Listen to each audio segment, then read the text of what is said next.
بسم اللہ الرحمن الرحیم۔ السلام علیکم دوستو، آج ہم آپ کو اللہ کے پیارے نبی حضرت محمد صلی اللہ تعالیٰ علیہ وسلم کا بچپن سے لے کر جوانی تک کا پورا واقعہ سنائیں گے، جس کو سن کر آپ کا ایمان تازہ ہو جائے گا۔ اس لیے آپ سے ریکویسٹ ہے کہ ویڈیو آخر تک ضرور دیکھیے گا۔ دوستو، پہلے عرب کے قبیلوں کا جاہلانہ رواج تھا۔ ہر قبیلے کا اپنا اپنا مذہب تھا اور ان سب کے دیوی دیوتا بھی الگ الگ تھے۔ کوئی مورتی کی پوجا کرتا تھا تو کوئی آگ کی۔ یہودیوں اور عیسائیوں کے بھی قبیلے تھے اور وہ بھی مذہب کے بگاڑ کے شکار تھے۔ اس وقت لوگ اللہ کو چھوڑ کر انسانوں اور پیڑ پہاڑوں کی پوجا کرنے میں لگے ہوئے تھے۔ پورے عرب میں دنگا فساد عام تھا۔ عورتیں اور بچے محفوظ نہیں تھے۔ لوگوں کی جان اور مال کی حفاظت کی کوئی گارنٹی نہیں تھی۔ اس اندھیرے دور سے دنیا کو باہر نکالنے کے لیے اللہ نے حضرت محمد صلی اللہ تعالیٰ علیہ وسلم کو اپنا پیغمبر بنا کر اس دنیا میں بھیجا۔ دوستو، حضور صلی اللہ تعالیٰ علیہ وسلم 12 ربیع الاول 571 عیسوی میں پیر کے دن اور صبح صادق یعنی فجر کے وقت مکہ میں پیدا ہوئے۔ آپ کے پیدا ہوتے ہی آپ کے دادا عبد المطلب آپ کو گود میں اٹھا کر کعبہ شریف میں لے گئے، آپ کے لیے دعائیں کی اور آپ کا نام رکھا محمد۔ پوتے کی پیدائش کی خوشی میں آپ کے دادا نے 7ویں دن اپنے قبیلے کے لوگوں کی دعوت کی۔ لوگوں نے آ کر آپ کے دادا سے پوچھا کہ آپ نے ان کا نام محمد کیوں رکھا ہے؟ تو آپ کے دادا نے جواب دیا کہ میں چاہتا ہوں کہ میرے پوتے پر اسلام کا اثر پڑے، اور آپ کی والدہ سیدہ آمنہ نے آپ کا نام احمد رکھا۔ دوستو، پیغمبر حضرت محمد مصطفیٰ صلی اللہ تعالیٰ علیہ وسلم جب پیدا ہوئے تو آپ کی ختنہ پہلے سے ہی کی ہوئی تھی، اور آپ کی آنکھوں میں سرما بھی لگا ہوا تھا، اور آپ کا تمام بدن پاکیزہ تھا۔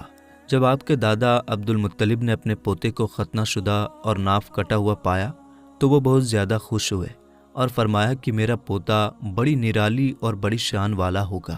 اور یہی نہیں، جب آپ صلی اللہ تعالیٰ علیہ وسلم پیدا ہوئے تو آپ کی مٹھی مبارک بھی بند تھی، مگر شہادت والی انگلی آسمان کی طرف اٹھی ہوئی تھی، اور ایسا لگ رہا تھا جیسے خدا کی وحدانیت کا اقرار کر رہی ہے۔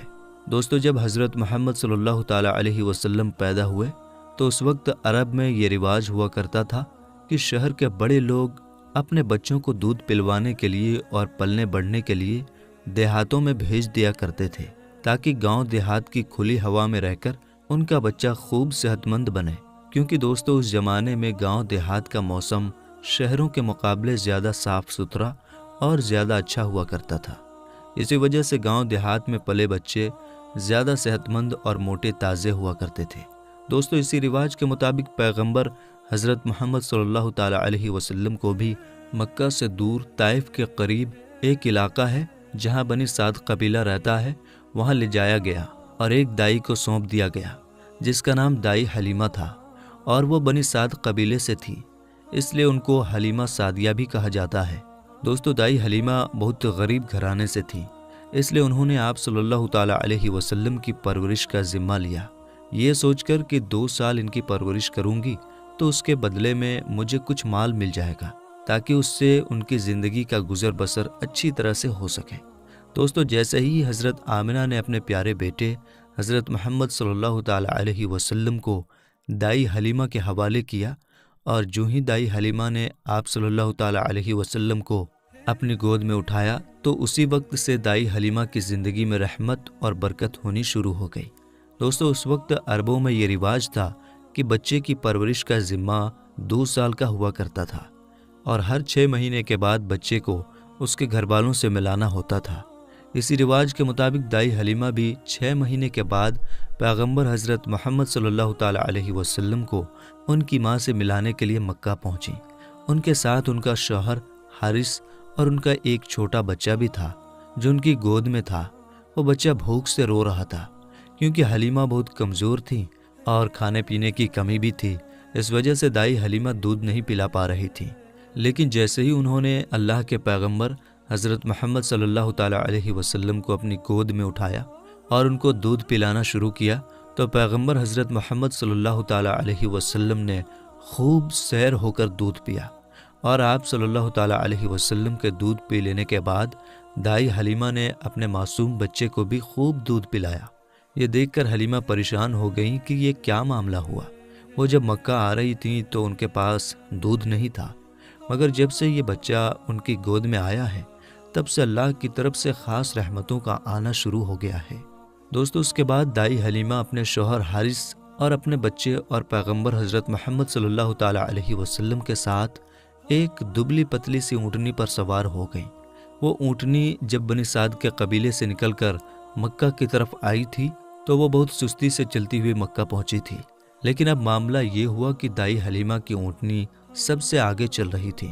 دائی حلیمہ کی سہیلیوں نے اپنی آنکھوں سے دیکھا کہ دائی حلیمہ کی یہ وہی اونٹنی تھی جو مکہ میں بڑی سستی سے آئی تھی۔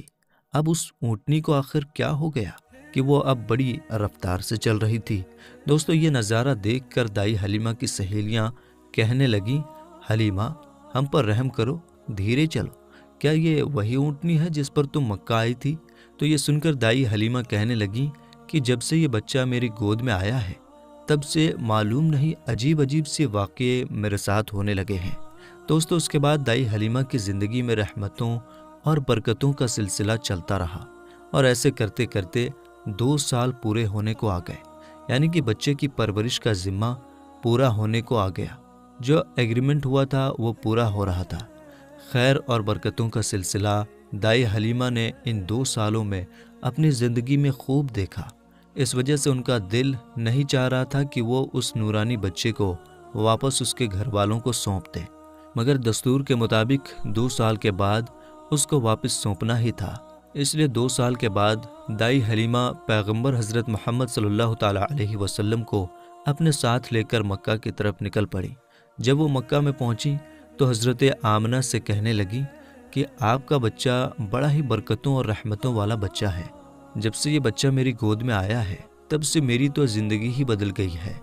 میری زندگی میں برکتوں رحمتوں کا دور شروع ہو گیا ہے۔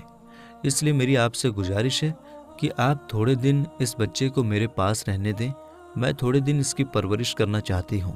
تو یہ سن کر حضرت آمنہ نے پہلے تو انکار کر دیا، مگر دائی حلیمہ کے بار بار کہنے پر حضرت آمنہ تیار ہو گئیں اور کہنے لگیں کہ تھوڑے دن اور اپنے پاس رکھ لو، پھر واپس آ کر مجھے دے جانا۔ اس طرح سے دائی حلیمہ آپ صلی اللہ تعالیٰ علیہ وسلم کو واپس اپنے ساتھ لے گئیں۔ دوستو، ایسے کرتے کرتے پیغمبر حضرت محمد صلی اللہ تعالیٰ علیہ وسلم کی عمر مبارک 4 سال کی ہو گئی۔ جب آپ کی عمر مبارک 4 سال کی ہوئی تو ایک دن آپ دائی حلیمہ کے گھر کے باہر کچھ بچوں کے ساتھ کھیل رہے تھے۔ ان میں حلیمہ سعدیہ کا ایک بیٹا جو پیغمبر حضرت محمد صلی اللہ تعالیٰ علیہ وسلم کا دودھ شریک بھائی بھی تھا۔ وہ سب کھیل رہے تھے کہ اچانک آپ زمین پر گر گئے اور آپ کے چہرے اور جسم کا رنگ پوری طرح سے بدل گیا۔ دوستو، اتہاس کی کتابوں میں ہے کہ اس وقت حضرت جبریل علیہ السلام پہلی بار پیغمبر حضرت محمد صلی اللہ تعالیٰ علیہ وسلم سے ملنے آئے تھے۔ جیسے ہی حضرت جبریل آپ کے پاس آئے تو آپ کو زمین پر لٹا کر آپ کے سینے کو چاک کر دیا، یعنی کہ آپ کے سینے کو چیر دیا اور آپ کے دل کو باہر نکال لیا۔ اس کے بعد آپ کے دل کو زمزم کے پانی سے دھویا اور آپ کے دل پر جو ایک کالے رنگ کا چھوٹا سا لوتھڑا تھا اس کو ہٹا دیا اور یہ کہا کہ آج سے شیطان کے حصے کو دور کر دیا، اور اس کے بعد آپ کے دل کو واپس آپ کے سینے میں رکھ دیا۔ دوستو، ادھر یہ دیکھ کر آپ کے ساتھ کھیل رہے بچے گھبرا گئے کہ آپ کو کیا ہو گیا، اس لیے وہ دوڑے دوڑے دائی حلیمہ کے پاس پہنچ گئے اور کہنے لگے کہ محمد کا کسی نے قتل کر دیا ہے۔ تو یہ سن کر دائی حلیمہ بہت گھبرا گئیں اور پریشان ہو اٹھی اور بھاگتی ہوئی سوچنے لگی کہ مجھے 2 سال کے بعد ہی اس کو اس کی ماں کو دے دینا چاہیے تھا، اب اس کی ماں کو میں کیا منہ دکھاؤں گی۔ یہ سوچتے ہوئے دائی حلیمہ بھاگتی ہوئی آپ تک پہنچی تو حلیمہ نے دیکھا کہ آپ کا جسم کا رنگ بدلا ہوا ہے، مگر تھوڑی دیر کے بعد آپ کو ہوش آ گیا۔ یہ دیکھ کر حلیمہ کی جان میں جان آئی اور کہنے لگی اب اس کو اور نہیں رکھوں گی اپنے پاس۔ اس کے بعد دائی حلیمہ مکہ پہنچی اور پیغمبر محمد صلی اللہ تعالیٰ علیہ وسلم کو حضرت آمنہ کے حوالے کر دیا۔ دوستو، اس کے بعد 4 سال کی عمر کے بعد آپ اپنی ماں حضرت آمنہ کے پاس رہنے لگے۔ اس کے بعد زندگی کے دن بیتتے چلے گئے۔ سن 575 یا 576 میں جب آپ کی عمر 5 اور 6 سال کے بیچ ہوئی تب آپ اپنی ماں حضرت آمنہ کے ساتھ اور اپنے دادا عبد المطلب کے ساتھ مدینہ کی طرف نکلے۔ مدینہ میں آپ کے لیے 2 خاص باتیں تھیں۔ ایک تو یہ کہ مدینہ میں آپ کے والد حضرت عبداللہ کی قبر مبارک تھی، اور دوسری بات یہ تھی کہ مدینہ میں آپ کے دادا عبد المطلب کا ننھال بھی تھا۔ دوستو، اس زمانے میں سفر 1 مہینے یا 1.5 مہینے کا ہوا کرتا تھا، اس لیے آپ کا یہ سفر بھی تقریباً مہینے بھر کا تھا۔ 1 مہینے کے بعد جب آپ پلٹ کر واپس مکہ کی طرف آ رہے تھے تو آپ کی زندگی میں جو واقعہ پیش آیا اسے دیکھ کر آپ کے دادا عبد المطلب بھی رونے لگے۔ اللہ کے پیغمبر حضرت محمد صلی اللہ تعالیٰ علیہ وسلم کو اپنے بچپن کی عمر میں ہی آپ کو دوسرا بڑا جھٹکا لگا اور اللہ نے آپ کو ایک اور آزمائش میں ڈال دیا۔ دوستو، ہوا یہ کہ آپ جب 1 مہینے کے بعد مدینہ سے واپس مکہ آ رہے تھے تو راستے میں ہی آپ کی والدہ حضرت آمنہ کی طبیعت بگڑ گئی اور وہ بری طرح سے بیمار پڑ گئیں، اور اس کے بعد ان کا انتقال ہو گیا۔ مکہ اور مدینہ کے بیچ الابوا نام کی ایک جگہ ہے، وہیں پر حضرت آمنہ کو دفن کیا گیا، اور اس طرح سے آپ 6 سال کی عمر میں ہی یتیم ہو گئے۔ آپ کی اس حالت کو دیکھ کر آپ کے دادا عبد المطلب بہت پریشان ہوئے اور وہ رونے لگے۔ ایک تو یہ کہ آپ کی پیدائش کے کچھ دن پہلے آپ کے والد حضرت عبداللہ کا انتقال ہو گیا تھا، اور اب دوسرا جھٹکا یہ لگا کہ آپ کی عمر ابھی 6 سال کی بھی نہیں ہوئی تھی کہ آپ کی والدہ کا بھی انتقال ہو گیا۔ یہ دیکھ کر آپ کے دادا عبد المطلب کو بہت دکھ ہوا، مگر وہ بھی کیا کرتے، ایک دن تو سب کو مرنا ہے۔ اس کے بعد آپ کے دادا عبد المطلب نے آپ کو اپنی گود میں اٹھایا اور مکہ کی اور چل پڑے، اس فکر کے ساتھ، اس سوچ کے ساتھ کہ آخر اس معصوم سے بچے کے ساتھ ایسا کیوں ہو رہا ہے۔ دوستو، آپ ذرا سوچ کر دیکھیے کہ ان بچوں پر کیا بیتتی ہوگی جو بچپن میں ہی یتیم ہو جاتے ہیں، جن کے والد اور والدہ کا انتقال بچپن میں ہی ہو جاتا ہے۔ اس کے بعد ایسے بچوں کو لوگ دھتکار بھری نظروں سے دیکھتے ہیں، پھر ایسے بچوں کے ساتھ اچھا برتاؤ بھی نہیں کیا جاتا۔ مگر آپ کے ساتھ اللہ کی مدد تھی، جیسا کہ اللہ نے خود قرآن پاک میں ارشاد فرمایا ہے کہ آپ کے یتیم ہونے پر اللہ کی مدد آپ کے ساتھ تھی۔ اسی وجہ سے آپ کے ساتھ اچھا معاملہ پیش آیا اور اللہ نے آپ کو سہارا دیا۔ دوستو، اس کے بعد آپ کے دادا عبد المطلب آپ کو غم کے ساتھ لے کر مکہ میں پہنچے۔ آپ کے گھر کے اندر غم کا ماحول تھا۔ ابو طالب جو آپ کے چچا تھے وہ آپ کو اس حالت میں دیکھ کر رونے لگے۔ ابو طالب آپ کو بہت چاہتے تھے، اور عبد المطلب بھی اپنے بیٹوں سے زیادہ اور اپنے پوتوں سے زیادہ پیغمبر حضرت محمد صلی اللہ تعالیٰ علیہ وسلم کو چاہتے تھے۔ دوستو، ہم آپ کو بتا دیں کہ عبد المطلب وہ شخص تھے جو قریش کے بہت بڑے سردار تھے۔ ان کی لوگ سب سے زیادہ عزت کیا کرتے تھے۔ کعبہ کی چھاؤں میں ان کے لیے ایک خاص فرش بچھایا جاتا تھا جس پر صرف وہی اکیلے بیٹھتے تھے، کسی دوسرے کو اس پر بیٹھنے کی اجازت نہیں ہوتی تھی۔ اللہ کے پیغمبر حضرت محمد صلی اللہ تعالیٰ علیہ وسلم ابھی چھوٹے تھے، کھیلتے کھیلتے وہاں پر آ جایا کرتے تھے اور آ کر اس پر بیٹھ جایا کرتے تھے، اور حضرت عبد المطلب کے ساتھ ہی آگے آتے تاکہ ان کو اٹھا کر وہاں سے الگ بٹھا دیا جائے، لیکن عبد المطلب ان کو روکتے تھے اور کہتے تھے کہ یہ میرا پوتا ہے اور اسے بیٹھنے دو۔ پھر آپ کے دادا آپ کے سر پر اور آپ کی پیٹھ پر ہاتھ پھیرتے اور آپ کو اپنے پاس بٹھا لیتے تھے۔ دوستو، کہنے کا مطلب یہ ہے کہ آپ کے دادا عبد المطلب کے دل میں آپ کے لیے محبت کوٹ کوٹ کر بھری ہوئی تھی۔ آپ کی وہ ہر خواہش کا خیال رکھتے تھے، آپ کی ہر ضرورت کو وہ پورا کیا کرتے تھے، آپ کو کسی بھی طرح کی کوئی تکلیف نہیں ہونے دیتے تھے۔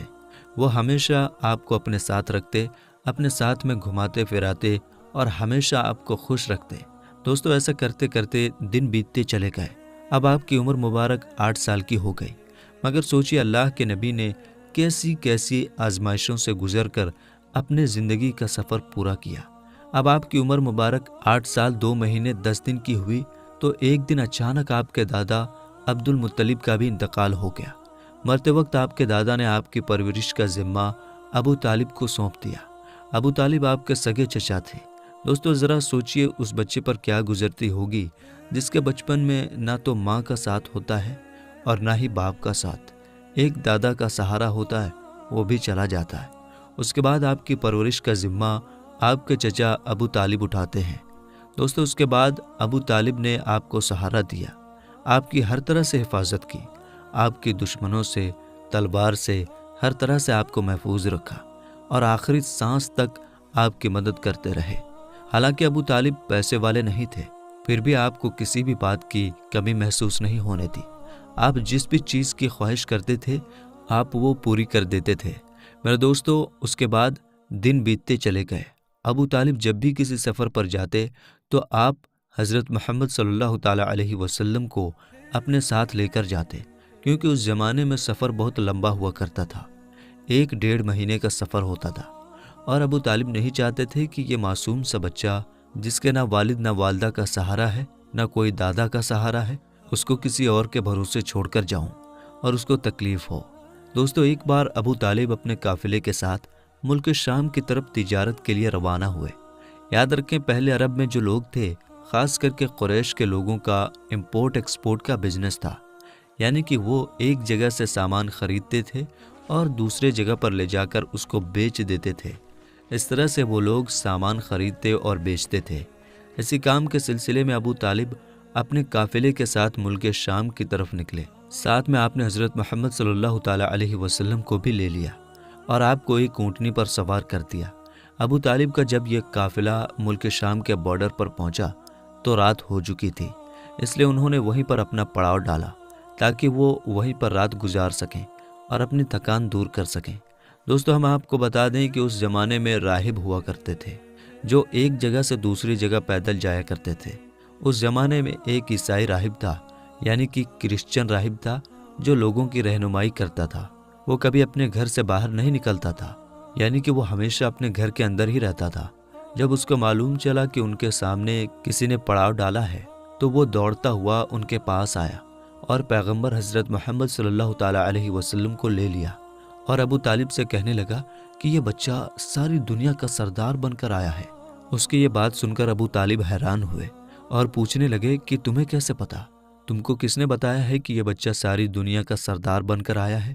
تو اس راہب نے کہا کہ جب تم اس گھاٹی سے ادھر اس گھاٹی میں آ چکے تھے تو اس گھاٹی میں ایسا کوئی بھی درخت اور پتھر نہیں تھا جو اس بچے کو دیکھ کر نہ جھکا ہو، اور پتھر اور درخت صرف انہی لوگوں کے آگے جھکتا ہے جس کو اللہ اپنا پیغمبر بنا کر بھیجتا ہے۔ اس کے بعد وہ کہنے لگا، تم اس بچے کو ملک کے ساتھ ساتھ لے کر مت جانا، کیونکہ آگے یہودیوں سے ان کو خطرہ ہے، کہیں وہ اس کا قتل نہ کر دیں، اور میں اس بچے کو اچھی طرح سے پہچانتا ہوں کیونکہ تورات اور انجیل میں ان کے رسول ہونے کا ذکر آیا ہے، اور میں اس بچے کو اچھی طرح سے پہچانتا ہوں۔ ان کی پیٹھ کے نیچے ایک سیب کی طرح جو نبوت کی مہر لگی ہے، اس مہر سے بھی میں ان کو پہچانتا ہوں، لہٰذا تم انہیں ملک شام لے کر مت جانا۔ دوستو، اب ابو طالب کو اس راہب کی باتوں پر یقین آ چکا تھا کہ وہ جو کہہ رہا ہے بالکل سچ کہہ رہا ہے۔ اس کے بعد ابو طالب نے کسی شخص کے ذریعے سے پیغمبر محمد صلی اللہ تعالیٰ علیہ وسلم کو واپس مکہ میں پہنچا دیا، کیونکہ ابو طالب کو اب یہ معلوم ہو چکا تھا کہ یہ جو بچہ ہے یہ کوئی معمولی بچہ نہیں ہے، یہ بچہ خاص مرتبے والا بچہ ہے۔ اس کے بعد ابو طالب آپ کی پرورش اور آپ کی حفاظت کے معاملے میں اور زیادہ چوکنا ہو گئے اور آپ کی ہر طرح سے حفاظت کرنے لگے۔ اس کے بعد جب آپ جوان ہو گئے تو آپ صلی اللہ تعالیٰ علیہ وسلم کی سچائی اور ایمانداری کو دیکھ کر ایک بار حضرت خدیجہ رضی اللہ تعالیٰ عنہا نے آپ کو اپنا مال دے کر شام میں تجارت کے لیے بھیجا اور ساتھ میں اپنے ایک غلام کو بھی لگا دیا۔ اللہ کے فضل و کرم سے تجارت میں بہت فائدہ ہوا۔ حضرت خدیجہ کے غلام جن کا نام مسیرہ تھا، انہوں نے بھی آپ کی ایمانداری اور اچھے اخلاق کی خوب تعریف کی۔ یہ دیکھ کر حضرت خدیجہ آپ کی طرف مائل ہوئے، یعنی کہ حضرت خدیجہ آپ صلی اللہ تعالیٰ علیہ وسلم سے بہت پربھاوت ہوئی، اور اس کے بعد آپ نے خود ہی پیغمبر محمد صلی اللہ تعالیٰ علیہ وسلم کو نکاح کرنے کا پیغام بھیجا۔ دوستو، ہم آپ کو بتا دیں کہ حضرت خدیجہ رضی اللہ تعالیٰ عنہا عرب میں ایک کامیاب بزنس وومن تھی، اور اپنے ویاپار سے ہوئی کمائی کو حضرت خدیجہ غریب، اناتھ، ودوا اور بیماروں میں بانٹا کرتی تھی۔ انہوں نے ان گنت غریب لڑکیوں کی شادی کا خرچہ بھی اٹھایا تھا، اور اس طرح ایک بے حد نیک اور سب کی مدد کرنے والی عورت کے روپ میں اسلام میں ہی نہیں بلکہ پوری دنیا کے اتہاس میں ان کا بڑا یوگدان رہا ہے۔ یعنی کہ حضرت خدیجہ ہمیشہ غریب لوگوں کی اناج اور کپڑوں سے مدد کیا کرتی تھیں۔ حضرت خدیجہ مورتیوں میں وشواس نہیں کرتی تھیں اور نہ ہی ان کی پوجا کرتی تھیں۔ دوستو، ہم آپ کو یہ بھی بتا دیں کہ حضرت خدیجہ کی پیغمبر محمد صلی اللہ تعالیٰ علیہ وسلم کے ساتھ شادی ہونے سے پہلے 2 شادیاں ہو چکی تھیں، اور ان کے اپنے پہلے دونوں شوہروں سے بچے بھی تھے۔ انہوں نے اپنا پہلا نکاح ابو حالہ سے کیا تھا، جن سے ان کو 2 بیٹی ہوئی تھی۔ مگر اس کے بعد ابو حالہ یعنی کہ ان کے پہلے شوہر کی موت ہو گئی، اور اس کے بعد حضرت خدیجہ نے دوسری شادی عتیق ابن زید کے ساتھ کی، جن سے ان کو ایک بیٹی ہوئی، مگر یہ بھی تھوڑے دنوں کے بعد اس دنیا سے چل بسے اور یہ پھر سے بیوہ ہو گئیں۔ ان کے بعد عرب کے بڑے بڑے تاجداروں نے، سرداروں نے خدیجہ کے ساتھ شادی کی پیشکش کی، مگر حضرت خدیجہ راضی نہ ہوئے، یہاں تک کہ اللہ تعالیٰ نے آپ کو پیغمبر محمد صلی اللہ تعالیٰ علیہ وسلم کی طرف مائل کر دیا۔ دوستو، اس کے بعد حضرت خدیجہ نے پیغمبر محمد صلی اللہ تعالیٰ علیہ وسلم کی ایمانداری اور تجارتی سفر کو دیکھ کر تیسرے نکاح کا پیغام آپ نے خود ہی اپنی ایک خاص سہیلی جس کا نام نفیسہ تھا، اس کے ذریعے آپ نے پیغمبر محمد صلی اللہ تعالیٰ علیہ وسلم کے پاس نکاح کا پیغام بھیجا۔ تو یہ سن کر پیغمبر حضرت محمد صلی اللہ تعالیٰ علیہ وسلم نے یہ کہہ کر انکار کر دیا کہ وہ اس کے بارے میں پہلے اپنے چچا ابو طالب اور اپنی چاچی سے بات کریں گے، اس کے بعد میں ہی وہ اس کے بارے میں آپ کو بتائیں گے۔ دوستو، اس کے بعد پیغمبر حضرت محمد صلی اللہ تعالیٰ علیہ وسلم نے اس پیغام کے بارے میں اپنے چچا ابو طالب سے بات کی، یعنی کہ ان کو اس پیغام کے بارے میں بتایا۔ تو یہ سن کر آپ کے چچا ابو طالب بہت زیادہ خوش ہوئے اور نکاح کروانے کے لیے راضی ہو گئے اور آپ کو اجازت دے دی۔ آپ کے چچا حضرت حمزہ نے خدیجہ کے چچا عمرو بن سعود سے رسول اللہ صلی اللہ تعالیٰ علیہ وسلم کے ولی یعنی کہ بڑے ہونے کی حیثیت سے بات چیت کی اور 20 اونٹنی مہر یعنی کہ نکاح کے وقت عورت یا بیوی کو دی جانے والی رقم یا جو آپ کی حیثیت میں ہو، یہ دے کر آپ کے چاچا ابو طالب نے آپ کا نکاح پڑھا دیا۔ دوستو، اس کے بعد حضرت خدیجہ اور پیغمبر محمد صلی اللہ تعالیٰ علیہ وسلم کے نکاح کا خطبہ آپ کے چاچا ابو طالب نے پڑھا۔ اس میں اللہ کی حمد و ثنا کی گئی۔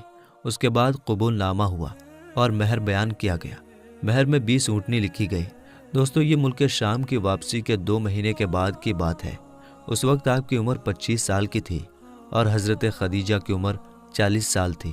حضرت خدیجہ آپ کی پہلی بیوی تھی۔ حضرت خدیجہ کے جیتے جی آپ نے کسی اور عورت کے ساتھ شادی نہیں کی۔ آپ کی تمام اولادیں بھی انہی سے ہوئی ہیں، صرف حضرت ابراہیم حضرت ماریہ سے پیدا ہوئے تھے۔ دوستو، پیغمبر حضرت محمد صلی اللہ تعالیٰ علیہ وسلم اور حضرت خدیجہ رضی اللہ تعالیٰ عنہا کی اولادیں یہ ہیں، یعنی کہ آپ کی اولادوں کے نام یہ ہیں: پہلے قاسم، پھر زینب، پھر رقیہ، پھر ام کلثوم، پھر فاطمہ اور پھر عبداللہ۔ آپ کے تمام لڑکے بچپن میں ہی انتقال کر گئے تھے، البتہ آدھی بچیوں نے آدھی نبوت کو پایا، ایمان لائی اور ہجرت بھی کی، اور سب کی سب آپ کی زندگی میں ہی انتقال کر گئی۔ صرف حضرت فاطمہ رضی اللہ تعالیٰ عنہا آپ کے اس دنیا سے پردہ فرما جانے کے 6 مہینے بعد اس دنیا سے رخصت ہوئیں۔ حضرت خدیجہ رضی اللہ تعالیٰ عنہا آپ کی پہلی بیوی ہیں۔ جب آپ صلی اللہ تعالیٰ علیہ وسلم پر پہلی آیت نازل ہوئی تو رسول اللہ صلی اللہ تعالیٰ علیہ وسلم نے سب سے پہلے آپ کو بتایا۔ اسلام قبول کرنے والی میں حضرت خدیجہ پہلی خاتون ہیں۔ اسلام کو پھیلانے میں نہ صرف آپ نے ساتھ دیا بلکہ مالی طور پر بھی آپ نے بڑھ چڑھ کر حصہ لیا۔ دوستو، پیغمبر حضرت محمد صلی اللہ تعالیٰ علیہ وسلم حضرت خدیجہ رضی اللہ تعالیٰ عنہا سے بہت محبت کیا کرتے تھے، اور ان کے ہوتے ہوئے یعنی کہ حضرت خدیجہ کے جیتے جی آپ نے دوسری شادی نہیں کی تھی۔ حضرت خدیجہ اور پیغمبر محمد صلی اللہ تعالیٰ علیہ وسلم کا ساتھ تقریباً 25 سال تک رہا۔ اللہ کے پیغمبر حضرت محمد صلی اللہ تعالیٰ علیہ وسلم نے فرمایا کہ خدیجہ دنیا کی بہترین عورتوں میں سے ہے۔ آپ رضی اللہ تعالیٰ عنہا کی وفات کے بعد بھی پیغمبر حضرت محمد صلی اللہ تعالیٰ علیہ وسلم اکثر آپ کو یاد کیا کرتے تھے اور آپ کی سہیلیوں کو ہدیہ بھجواتے رہتے تھے۔ دوستو، پیغمبر حضرت محمد صلی اللہ تعالیٰ علیہ وسلم کی تمام اولادیں یعنی کہ آپ کے 6 بچے حضرت خدیجہ سے ہی ہیں، سوائے حضرت ابراہیم رضی اللہ تعالیٰ عنہ کے۔ حضرت خدیجہ کی قبر مبارک جنت المعلیٰ مکہ میں ہے۔ جس سال حضرت خدیجہ رضی اللہ تعالیٰ عنہا اور آپ کے چاچا ابو طالب کا انتقال ہوا تھا، اس سال کو آپ نے غم کا سال قرار دیا۔ میرے دوستو، اعلان نبوت سے پہلے اللہ کے پیغمبر حضرت محمد صلی اللہ تعالیٰ علیہ وسلم کچھ کھانے پینے کا سامان اپنے ساتھ لے کر غار حرا کی پہاڑی پر چلے جایا کرتے تھے اور وہاں جا کر اللہ کی عبادت کرتے تھے، یعنی کہ اللہ کی عبادت میں مشغول رہتے تھے۔ یہ سلسلہ کافی دنوں تک ایسے ہی چلتا رہا۔ یعنی کہ کافی دنوں تک آپ اسی طرح سے غار حرا کی پہاڑی پر جا کر اللہ کی عبادت کرتے رہے۔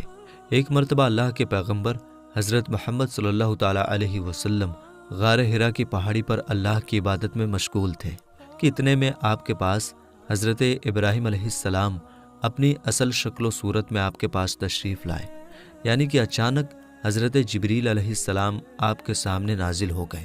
ہم آپ کو بتا دیں کہ یہ جبرائیل علیہ السلام اللہ کے سارے فرشتوں کے سردار ہیں، اور حضرت جبریل علیہ السلام کی طاقت اتنی ہے کہ اگر جبرائیل اپنا ایک پر پھیلا دیں تو پورب سے لے کر پشچم تک اس پوری دنیا کو چھپا لیں، یعنی کہ اتنا بڑا حضرت جبریل علیہ السلام کا ایک پر ہے، اور حضرت جبریل علیہ السلام کے اس طرح کے 70,000 پر ہیں۔ اب آپ سوچئے کہ حضرت جبریل کتنے زیادہ بڑے ہوں گے۔ اس کے علاوہ حضرت جبریل کی اسپیڈ اتنی زیادہ ہے کہ یہ پلک جھپکتے ہی سدرہ سے زمین پر آ جاتے ہیں، اور پلک جھپکتے ہی اس زمین سے واپس سدرہ پر پہنچ جاتے ہیں۔ یہ حضرت جبریل علیہ السلام کی طاقت کا عالم ہے۔ اگر حضرت جبریل علیہ السلام چاہیں تو اس پوری زمین کو اٹھا کر پلٹ سکتے ہیں۔ قوم لوط کو اسی طرح سے حضرت جبریل علیہ السلام نے پلٹا تھا۔ یہ حضرت جبریل علیہ السلام کی شان ہے جو اللہ کے ایک فرشتے ہیں۔ دوستو، یہی حضرت جبریل علیہ السلام پہلی بار اپنی اصلی شکل و صورت میں اللہ کے پیارے نبی حضرت محمد صلی اللہ تعالیٰ علیہ وسلم کے سامنے حاضر ہو گئے اور کہنے لگے، پڑھو اقرا۔ یہ سن کر آپ صلی اللہ تعالیٰ علیہ وسلم نے فرمایا، میں نہیں پڑھتا۔ حضرت جبریل نے دوبارہ کہا، پڑھو اقرا۔ آپ صلی اللہ تعالیٰ علیہ وسلم نے پھر کہا، میں نہیں پڑھتا۔ حضرت جبریل علیہ السلام نے تیسری مرتبہ کہا، پڑھو اقرا، تو آپ نے پھر کہا، میں نہیں پڑھتا۔ اس کے بعد حضرت جبریل علیہ السلام نے اللہ کے پیارے نبی حضرت محمد صلی اللہ تعالیٰ علیہ وسلم کو اپنے سینے سے لگایا، اور سینے سے اس طرح سے لگایا کہ حضرت جبریل نے حضور پاک کی بغل میں اپنے دونوں ہاتھ ڈالے، یعنی کہ اللہ کے نبی کے دونوں ہاتھ باہر کی طرف کر دیے، اور پھر جبریل نے پیارے نبی کو اپنے سینے سے لگایا اور پھر زور سے دبا دیا، یعنی کہ بہت زور سے دبایا۔ حدیث شریف میں آتا ہے کہ اللہ کے پیارے نبی حضرت محمد صلی اللہ تعالیٰ علیہ وسلم نے فرمایا ہے کہ اس وقت حضرت جبریل نے مجھے اتنی زور سے دبایا تھا کہ قریب تھا کہ میری جان نکل جاتی، مگر جبریل نے مجھے زور سے دبا کر چھوڑ دیا، اور پھر فرمایا کہ پڑھو اپنے رب کے نام کے ساتھ جس نے آپ کو اور تمام دنیا کو پیدا فرمایا ہے، پیدا کیا ہے انسان کو زمین و خون کے جمے ہوئے ایک لوتھڑے سے۔ پڑھو، حال یہ ہے کہ تمہارا رب بڑا ہی رحم کرنے والا ہے۔ پھر اللہ کے پیارے نبی حضرت محمد صلی اللہ تعالیٰ علیہ وسلم پڑھنے لگے، اور پھر آپ بہت گھبرا گئے، غار حرا کی پہاڑی سے اتر گئے اور اپنے گھر آ گئے۔ یعنی کہ یہ واقعہ ہونے کے بعد اللہ کے پیارے نبی حضرت محمد صلی اللہ تعالیٰ علیہ وسلم گھبرائے ہوئے اپنے گھر تشریف لائے۔ اس وقت آپ کا بدن کانپ رہا تھا، جس طرح سے انسان کا بدن سردی سے کانپتا ہے، یعنی کہ اس وقت آپ بہت ہی زیادہ خوف کی حالت میں آ گئے تھے۔ آپ صلی اللہ تعالیٰ علیہ وسلم بہت ہی زیادہ گھبرائے ہوئے اپنے گھر آئے، اور آپ نے اپنی بیوی حضرت خدیجہ رضی اللہ تعالیٰ عنہا سے فرمانے لگے، چادر لاؤ اور مجھ کو چادر اوڑھا دو۔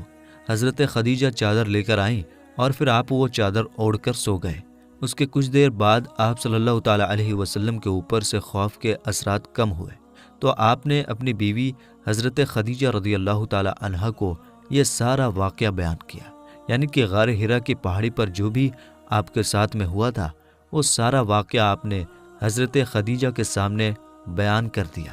یہ واقعہ سن کر حضرت خدیجہ نے فرمایا کہ آپ کے اوپر یہ کوئی شیطانی کام نہیں ہو سکتا ہے، کیونکہ آپ نے تو ہمیشہ غریبوں کی مدد کی ہے، آپ نے تو ہمیشہ بیواؤں کو سہارا دیا ہے، آپ تو ہمیشہ یتیموں کے سہارے بنے ہو، آپ نے ہمیشہ بے سہارا لوگوں کی مدد کی ہے، اس لیے آپ کے ساتھ میں اللہ تعالیٰ کبھی کچھ غلط نہیں ہونے دے سکتا، آپ کو اللہ کبھی اس طرح سے ضائع نہیں کرے گا۔ دوستو، اس کے بعد میں حضرت خدیجہ اللہ کے پیارے نبی حضرت محمد صلی اللہ تعالیٰ علیہ وسلم کو ساتھ میں لے کر اپنے چچا زاد بھائی حضرت براق ابن نوفل کے پاس پہنچے، جو کہ اس وقت یہودیوں کے ایک بہت بڑے عالم ہوا کرتے تھے۔ یہ اصل میں پہلے مشرک تھے، یعنی کہ بت پرست تھے، لیکن یہ بہت ہی زیادہ تعلیم یافتہ تھے، اس لیے بعد میں انہوں نے عیسائی دھرم کو قبول کر لیا تھا، اور پھر انہوں نے تورات اور انجیل کو حفظ بھی کر لیا تھا، یعنی کہ یہ اس وقت تورات کے ایک بہت ہی بڑے عالم تھے۔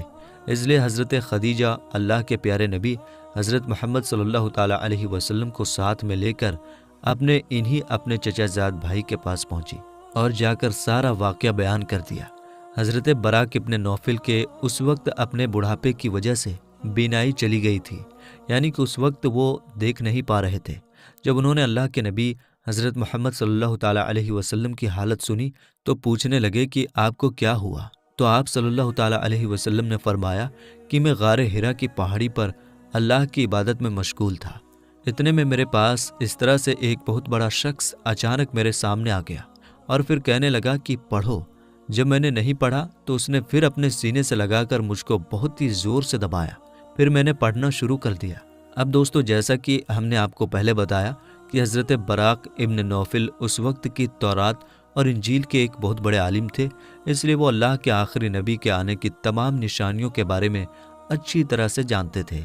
اس لیے وہ یہ سن کر کہنے لگے کہ اللہ کی قسم، جو بھی آپ کے پاس میں آیا تھا وہ وہی اللہ کا فرشتہ تھا جو حضرت موسیٰ اور حضرت عیسیٰ علیہ السلام پر نازل ہوتا تھا، یعنی کہ جو فرشتہ حضرت موسیٰ اور حضرت عیسیٰ کے پاس آتا تھا وہ فرشتہ آپ کے پاس میں آیا تھا، اور ان قریب ہے کہ اب آپ کی قوم آپ کو علاقے سے، آپ کو اپنے شہر سے باہر نکال دے گی، کیونکہ آج تک جس نے بھی حق کی آواز اٹھائی ہے، جتنے بھی آج تک نبی اس دنیا میں آئے ہیں، ان سب کو اسی طرح سے سزا دی گئی ہے، کیونکہ حضرت براق ابن نوفل تورات اور انجیل کے بہت بڑے عالم تھے، اس لیے وہ اللہ کے آخری نبی کے آنے کی تمام نشانیوں سے اچھی طرح سے واقف تھے، اس لیے انہوں نے یہ ساری باتیں آپ کو بتا دیں۔